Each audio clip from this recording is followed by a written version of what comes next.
Welcome back to your Joyful Life Podcast, episode 20. Why so serious?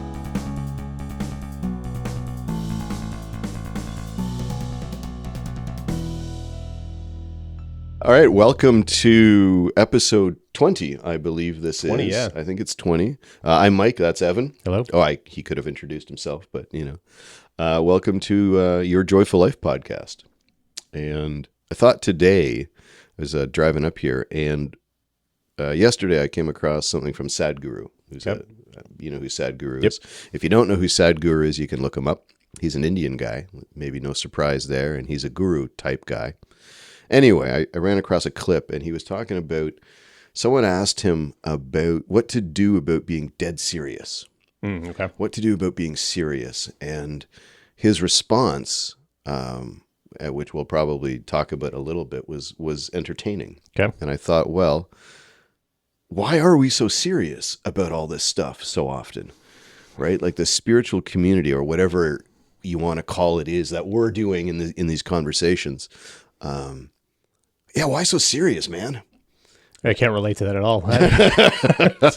And you just playful and joyful all the time over here. And, I didn't think of you at all when that crossed my mind. It's like, there's. I thought it was interesting, and so it's a video clip, and in it, the gentleman asks the question, what to do about being so dead serious, and Sadhguru, as he does, tells this parable about, some master sitting on a mountaintop somewhere, and a guy goes to visit him, and he wants the answer and he wants the advice. It's like, I'm not giving it to you because you won't be willing to do it. And eventually the story comes out, and he says, well, go into town, here's a dirty loincloth, put that on, and here's a can to put around your neck, and I'll give you some peppermint treats, go into town. He's like, I'm not doing that, people will laugh at me. It's like, well, okay, every time someone laughs at you, give them a peppermint and smile. Okay. Right? And so the story unfolds, and they come back to the gentleman who asked the question, and Sadhguru says, well, can you be ridiculous? Right? And he says, like, could you do a jig? Like, right now, could you do a jig? And you can see in Sadhguru's reaction that the dude is not jigging yet. Right. Okay. So he prods him a little bit more, and he's like, no, you must do an Indian jig. And then it pans over to the guy, and he's, lo and behold, he's doing an Indian jig in front of all these people. Probably out of his comfort zone. That's good. Yeah, exactly. So the upshot of the whole thing is this: you're going to die. What the fuck are you doing being so serious about life all the time? You're going to die. And I remember saying that to my children like a few years ago. I had this... Enjoy your first day of kindergarten. Well, it was later. It wasn't that long ago. I wouldn't do that to them. They were well into their, they're reasonably mature age. Okay. And out of the blue, I was sitting on my deck, and who knows what I was doing. But it occurred to me like, oh shit, I'm going to die. Huh. I must have been early 50s or so, right? I'm going to die. It was like, huh. So I messaged my kids like, hey, you're going to die, right? I remember you telling me about this. Yeah. That's right. Yeah, this was a few years ago. My kids were like, hey, what? But it brought to mind this whole thing about, like, we're so serious about so many things. And I think oftentimes this, as I said, this spiritual pursuit, or whatever it is that we're doing here, we're way too serious about it. Like, how come we're not like dancing the jig, man? Mm-hmm. Like be ridiculous. And when he said that, that reminder that, you're going to die and the world will go on. It'll be poof, nature, and you're gone. So that can either be terrifying and lead to, well, why bother? Or it can lead to the opposite, which is I can do whatever the fuck I want because it really doesn't matter. Right. So I don't know. I thought that would be, maybe that's just a story, but I thought it might be an interesting exploration for someone who's listening. This is not a serious thing we're doing here. Like what you and I are doing is not a serious thing. True. Yes. Agreed. Yeah. We're not even trying to be serious anymore, I don't think. But it's like this whole experience we're having here. I don't think it's supposed to be a serious thing. Yeah. Sid Banks talked about, you can be serious without being serious, there's a balance to be struck. I mean, certain things require attention and detail, and there's a seriousness involved. But even within that seriousness, I think there's a lot of room for a playful approach to life. And I just, like I said, I was thinking about that on the ride in, and I thought, well, let's just step right into. We're not trying to be serious here, and the invitation, if you're on a spiritual journey of whatever it looks like for you, and you run across us, for me, this has all this life, the exploration, however I want to package what this is. It's gotten so much better the less serious I am about it. The less serious I get about it, the more seems to unfold and become available. So anyway, that was spring that on you. What do you think, Evan? So what do you hear there? Yeah, let's actually start with why we are so, not we, the two of us, we've got all this figured out and we're not serious at all. Of course, yes. Yeah, let's talk about why we and people, and not even those just on the spiritual path, like you're a coach, you work with, you work one-on-one with a lot of people. I imagine a lot of them are serious. Very serious. In fact, the more serious they are, the harder the work is. Now, that's not the right way of phrasing it, but yeah. Like I've worked in companies. My general attitude was, yeah, we're doing what we're doing, see what happens. I worked in sales. Sometimes things work out and you get to ring the gong or whatever it is. And sometimes the thing you've been working on for 8 months falls through. And if you get real attached to that, it feels very serious. And if you don't care, don't care in terms of effort and commitment, but don't care about the outcome as much, it's got that one, didn't get that one. So what's your sense of why? I know for me what my answer is about why it's so serious, but from what do you see? Why so serious? What line is that from? Where's that from? It's the Joker from the Dark Knight. That's right. The second Christian Bale Batman movie. That's right. The Dark Knight. That's right. I was trying to attribute it to Jack Nicholas. Jack Nicholas. Yeah, Jack Nicholas. Not Jack Nicholas. Jack Nicholson. Famously serious the golfer. Actor, not the golfer. Yeah, that's right. Yeah. Why? I think. Well, I can only speak from my own experience. I will only speak from my personal experience. I think we're serious because we think we're way more important than we are. We take ourselves as being very, very, very important. And if I'm very, very important, then I've got to control what happens around me. And I can't allow for this to go bad or this to go not how I want it to go. So I think seriousness as, a way of being serious is about our own, the way we perceive ourselves and our place in this world. I also think that seriousness is often, and I think mistakenly, emphasized or attributed as a positive characteristic. Oh, right. You got to be serious. You can't be playful all the time. Right. You got to be serious, man. No, I don't. It's right. It's like back to Sadhguru again, right? He had another. You got to work hard. It's that idea. You got to work hard. Got to work hard. Well, why don't you work joyfully? Why don't you play joyfully? Right. Yeah. So I think we're just. I think as a society somehow we've come to value seriousness or hard work and effort. Certainly hard work and effort, yeah. More so than play. I think play seems like, well, that's, playfulness and joyfulness and ridiculousness is the realm of children. And you got to grow out of that because you got to be an adult. Right. So, well, fuck it, you're going to die. Yeah. Right? Yeah. So, yeah, I don't know. I just, what do you think? Yeah. For me, if I think about the areas of my life where I have, this has changed a lot as sort of I ingest and embody more of these teachings. I'm leaning closer to it's just things happening. And so if I compare the contrast of sort of before I started thinking about this stuff and after, a lot of the seriousness comes from sort of like what you're saying is I want things to be different. I still have this sense that if I can just shape the world the way I want or need it to be happy, then I will be happy. Right. And therefore it is a serious, the assumption is that I am not currently happy. I can't be happy currently because the world isn't configured the way I want. I don't have the job I want, or the amount of money I want, or the car I want, or the partner I want. So I need to get those things in order to be happy. And so that's a serious, it's important project. Yeah. Like if my deal. idea is like, I am miserable now until I get the job I want. It's hard work. It's just, I'm not going to take that playfully. It feels serious. So I think one reason, sort of a baseline reason that we take things seriously, comes from, and we've talked about this before, but wanting things to be different than the way they are. Yeah. If you're okay with the current moment, there's nothing to do. You can just enjoy it, and it doesn't become. So I think the seriousness is like holding on to either a desired outcome or a sort of sense of needing to control things.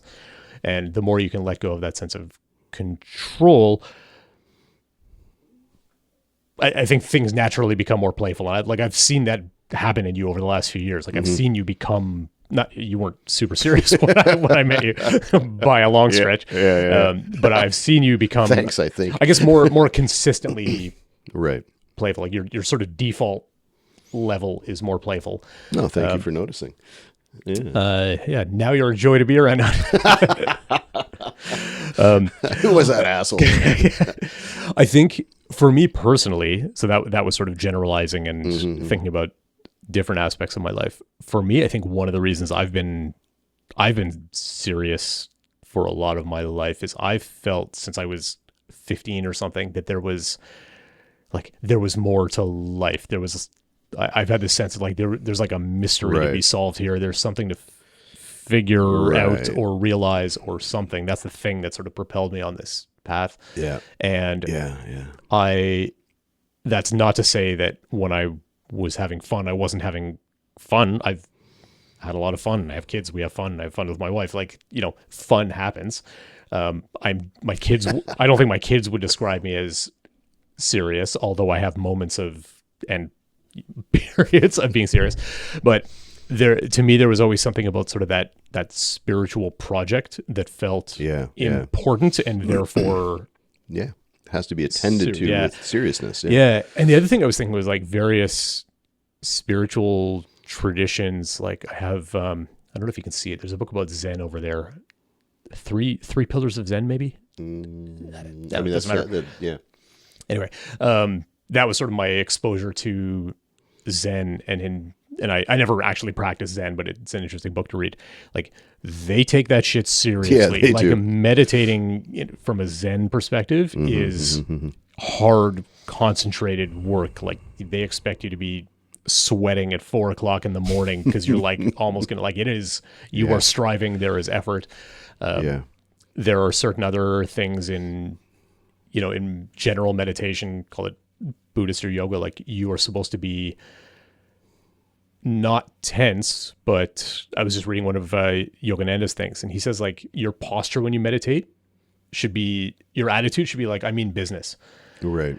And maybe that's sort of in the middle. Like all he meant was like, you don't meditate like this. Right. Like I'm here, like I'm present. Yeah.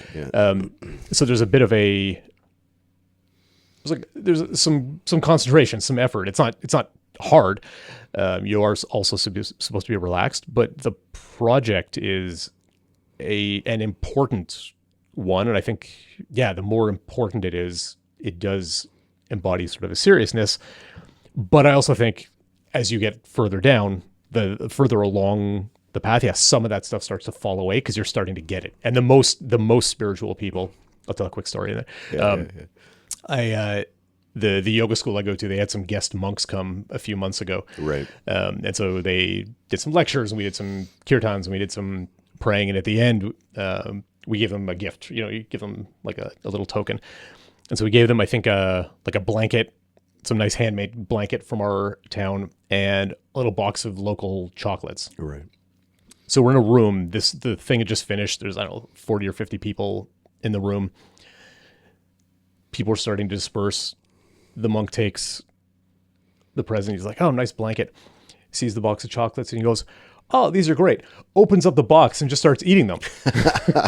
Excellent. Like, you don't do, right? Like, you save it for later. Like, Right. this isn't a moment to rip open your presents. Like, you're like, even a 6-year-old kid at their birthday party wouldn't just start eating their own snacks without sharing it with the Oh, I see. Well, your okay, parents would be like, you got to share it, whatever. Right. Didn't share a thing. Yeah. Just had 3 or 4 pieces of chocolate and Nice. said goodbye and left. And it was the most delightful thing to watch Yeah, because yeah. he wasn't thinking about anything other than what a fun thing I get to experience now. I'm going to have some chocolate. And yeah, that was it. yeah. And that's like, his teaching was deep, but I wouldn't have called it serious. Right. The impact it had on like myself and everyone, deep, Yep. important, not serious. So yeah, I don't know. I think playfulness comes, but Well, just look at, think about spiritual leaders that are around today. So I just saw Eckhart Tolle. right. I mean, the dude kind of looks serious, I guess.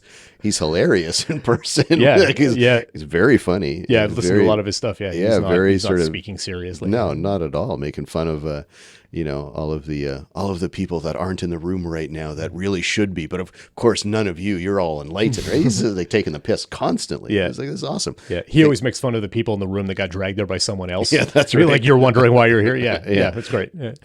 And then, picture the Dalai Lama. Picture, the Dalai Lama and Archbishop Desmond Tutu did the Book of Joy. What's it called now? Maybe it's just called Joy. I forget. Something like that. Yeah.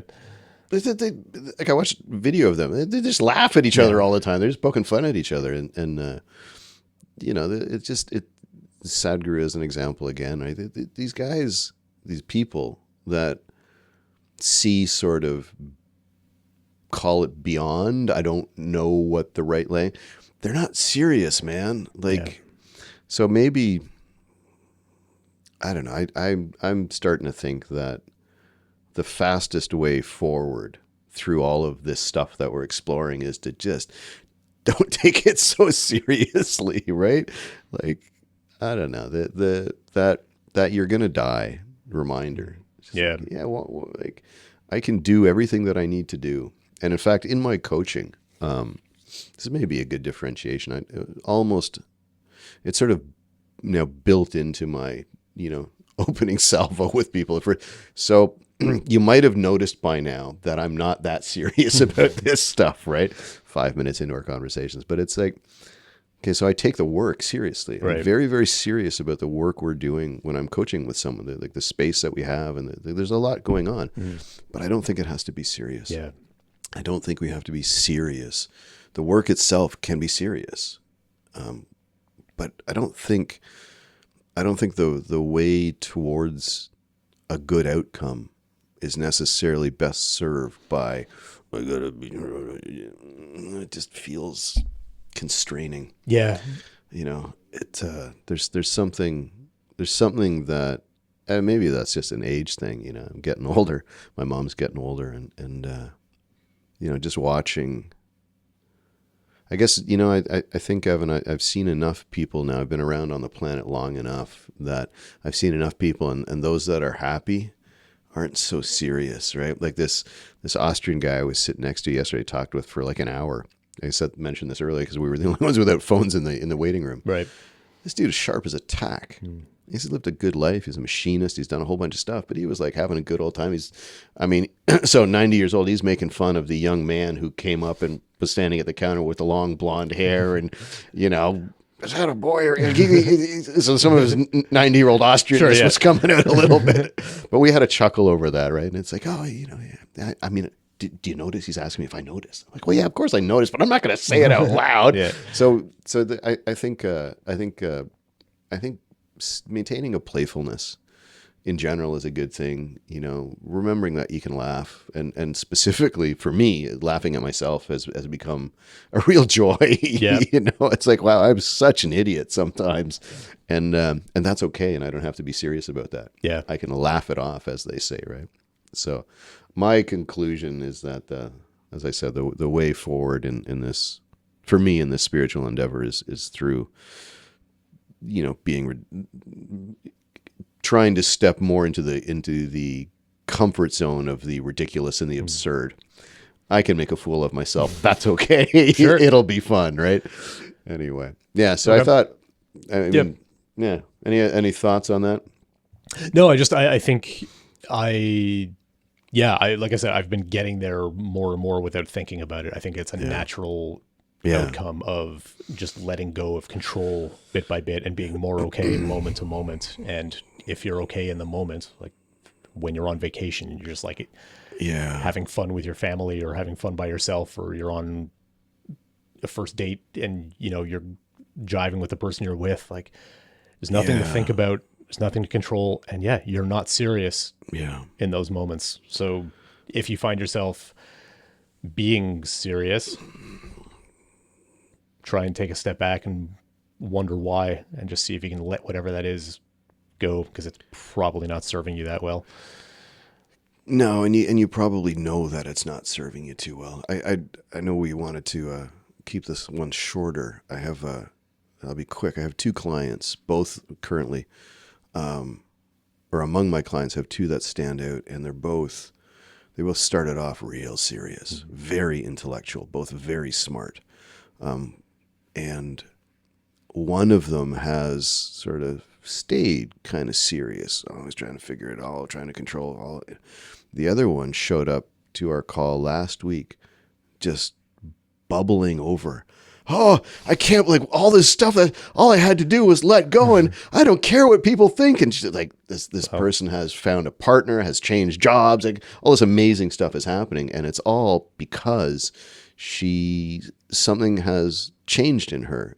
She's not serious about it all anymore. Right. It was so evident that it's just that she was coming at life from a more playful approach. I don't care what they think anymore. It doesn't matter. Why am I trying to? Who cares? I'm going to do whatever I want. Wow, like that. Good job. Yeah, right? The other person, we're getting there, but it's taking a little bit. Yeah, it's taking a bit. So seriousness, I don't think is the path towards lasting joy or a good holiday or a good time in general. There's a time and a place for it, right? But it's not all the time, and it's not everywhere. All right, cool. We'll call it there. All right, sounds good. Thanks for everyone. 20 episodes, everyone. Looking forward to the next 20 and beyond. Absolutely. Thanks, everyone. All right, cool.